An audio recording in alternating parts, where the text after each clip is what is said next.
ছয় অঙ্কের ক্ষুদ্রতম বর্গ সংখ্যা, পূর্ণবর্গ সংখ্যা বা বর্গ সংখ্যা।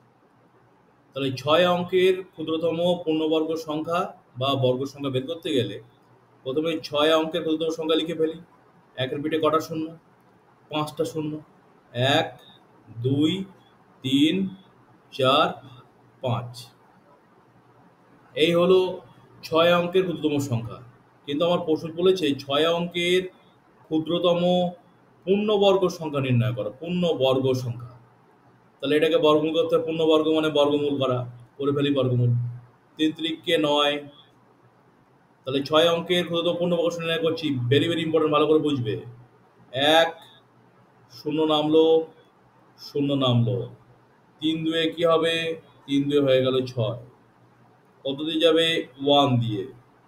দেখো 1 দিয়ে যাবে, 2 দিয়ে বেশি হয়ে যাবে। 61, ভালো করে বুঝবে।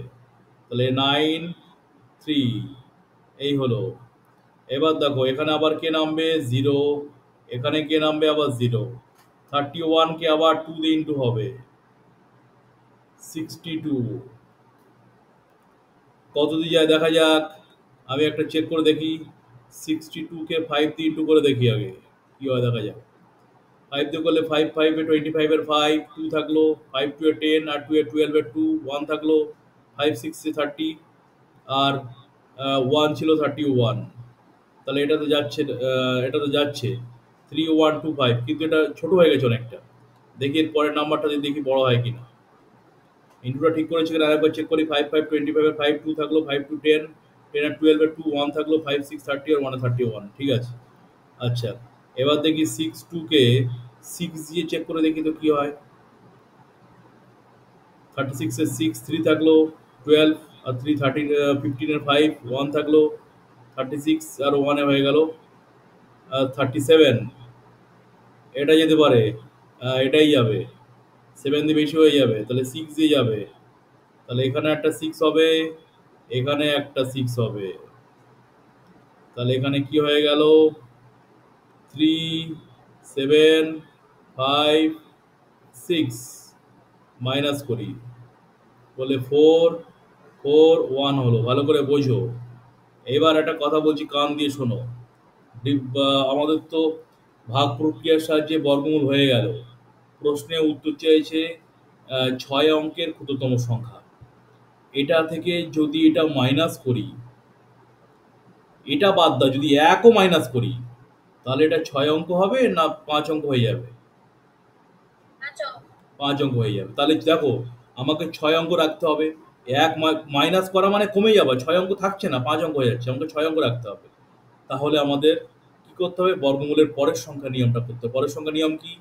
যেটা হয়েছে বর্গমূল, তার ঠিক পরের সংখ্যার, এটার বর্গ করে তার ঠিক পরের সংখ্যা বের করতে হবে। কিভাবে বের করতে হবে স্যার? দেখো 316 স্কোয়ার, এর পরের সংখ্যা কি হবে?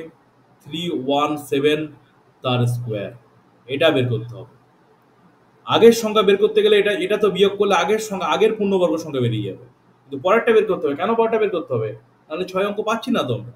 তাহলে 317 এর হোল স্কোয়ার, এই স্কোয়ার যেটা দিচ্ছি 37 স্কোয়ার, এটাকে করতে হবে। 317 স্কোয়ার মানে কি?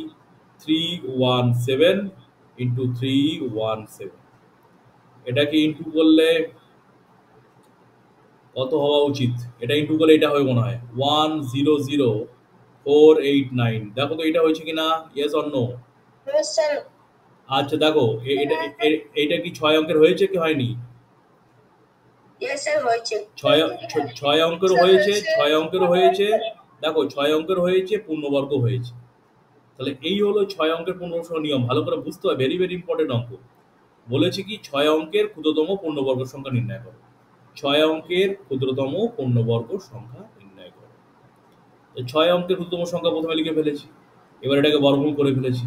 করে এবার বেসিক একটা, মানে তোমার একটা বেসিক নলেজ কাজে লাগাও এখানে। যদি এটা মাইনাস করি তাহলে 6 অঙ্ক থাকবে না। তাহলে আমাকে পরের সংখ্যা নিয়ম বের করতে হবে। পরেরটা এটার আছে, এটার পরের সংখ্যা কি হবে? 317, তার স্কোয়ার করতে হবে। দেখো এখানে অ্যারো দিয়েছি কিন্তু বুঝতে হবে, বা লিখতে পারো 317 স্কোয়ারের পরবর্তী পূর্ণবর্গ সংখ্যা হলো এর আমরা লিখতে পারো 316 স্কোয়ার এর পরবর্তী পূর্ণবর্গ সংখ্যা হলো 317 স্কোয়ার বলে লিখতে পারো। হয় অ্যারো দেবে, নাহলে এরকমভাবে লিখবে 316 স্কোয়ার এর পরবর্তী পূর্ণবর্গ সংখ্যা হলো 317 স্কোয়ার বলে এইভাবে করে এটা করতে হবে। এটাই হলো 6 অঙ্কের ক্ষুদ্রতম পূর্ণবর্গ সংখ্যা।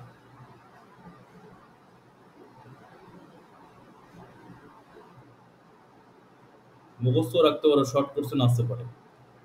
যাও, এই হলো ব্যাপার, 6 অঙ্কের ক্ষুদ্রতম পূর্ণবর্গ সংখ্যা। বলো আমার করার আগে কার কার হয়েছে, বোঝা গেছে কিনা?